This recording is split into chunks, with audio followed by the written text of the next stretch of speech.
नमस्कार दोस्तों, welcome back to day 3 of our 7 day pre IPO road map series. Day 1 में हमने market का ट्रूथ देखा। डे 2 में हमने समझा 2026 क्यों एक बड़ी अपॉर्चुनिटी हो सकती है। और आज डे 3 में हम सीखेंगे एक स्ट्रॉन्ग प्री आईपीओ कंपनी को पहचाना कैसे जा सकता है। क्योंकि याद रखिए, हर प्राइवेट कंपनी आईपीओ नहीं करती और हर आईपीओ इन्वेस्टर को प्रॉफिट नहीं देता। आज मैं आपको एक real checklist, real Indian examples के साथ समझाऊंगा। Number 1, revenue track record strong pre IPO company का सबसे पहला साइन होता है। 3 से 5 साल का स्टेबल और predictable revenue growth. Business seasonal नहीं होना चाहिए, कस्टमर्स रिपीट होने चाहिए और रेवेन्यू बार बार ऊपर जा रहा हो। रियल एग्जाम्पल, फोन पे, fintech, payment, insurance, wealth. Phone पे एक सिंगल प्रोडक्ट नहीं है। UPI payments, insurance, digital gold, mutual funds, multiple revenue sources होने के वजह से आईपीओ के बाद भी बिजनेस स्टेबल रहता है। एक सोर्स का revenue is equal to high risk. Number 2, margin improvement and unit economics.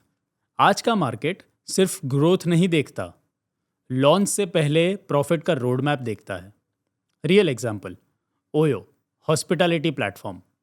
OYO ने हेवी कैश बर्न करके एसेट लाइट मॉडल अडॉप्ट किया है, cost control and franchisee expansion पे काम किया है, आईपीओ से पहले प्रॉफिटेबिलिटी फोकस बनाया है।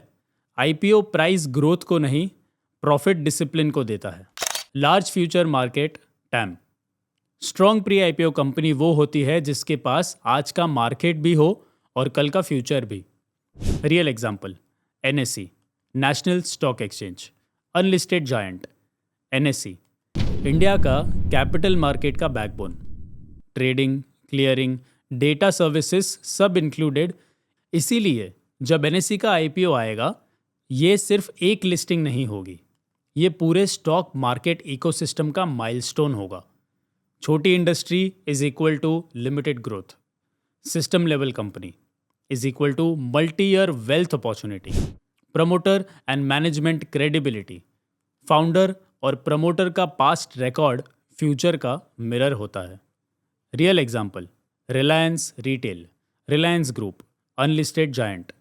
रिलायंस रिटेल, मुकेश अंबानी का direct leadership, successful listed ecosystem का support, fashion, grocery, electronics, quick commerce में डोमिनेंस। इसीलिए जब भी रिलायंस रिटेल का आईपीओ आएगा, मार्केट उसे high trust high demand category में रखेगा। Strong promoter is equal to low governance risk और वैल्यूएशन प्रीमियम यहीं से शुरू होता है। Regulatory and compliance readiness.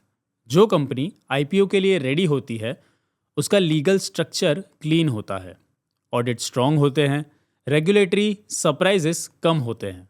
Real example, SBI funds management, SBI mutual fund arm.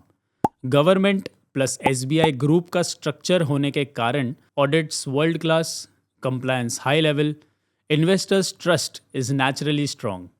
Week compliance is equal to IPO delay plus valuation cut. Institutional investors interest. जब बड़े PE funds, sovereign funds और institutions किसी company में पैसा डालते हैं, वो इमोशंस नहीं, डेटा के बेस पे डालते हैं। रियल एग्जाम्पल, फोन पे और ओयो दोनों में ग्लोबल इंस्टीट्यूशनल इन्वेस्टर्स ऑलरेडी हैं। स्मार्ट मनी जहां जाता है वहां सिग्नल होता है। Clear IPO visibility strong pre IPO company का सबसे पावरफुल साइन। आईपीओ का रोड मैप विजिबल हो, डीआरएचपी, मर्चेंट बैंकर, रीस्ट्रक्चरिंग चल रही हो। रियल एग्जाम्पल्स, फोन पे आईपीओ स्ट्रक्चरिंग फेज में है, ओयो ने ऑलरेडी मर्चेंट बैंकर अपॉइंट कर दिया है, NSE is going through a regulatory approval process. Clear IPO timeline is equal to liquidity confidence. Golden formula, stable revenue, improving margins, massive industry, strong promoter, clean compliance, institutional backing, visible IPO timeline. तब जाकर कोई भी company strong pre IPO candidate बनती है। लेकिन दोस्तों, सबसे risky चीज़ अभी बाकी है। स्ट्रॉन्ग कंपनी भी गलत वैल्यूएशन पे खरीदी तो लॉस पक्का होता है। इसीलिए डे 4 में हम बात करेंगे प्री आईपीओ वैल्यूएशन, सही प्राइस कैसे डिसाइड करें, discount versus premium, grey market trap, smart buying zones. Video अगर पसंद आया हो तो लाइक करें, चैनल को सब्सक्राइब करें और कमेंट में बताइए आप कौन से प्री आईपीओ सेक्टर सबसे एक्साइटिंग मानते हो। मिलते हैं डे 4 में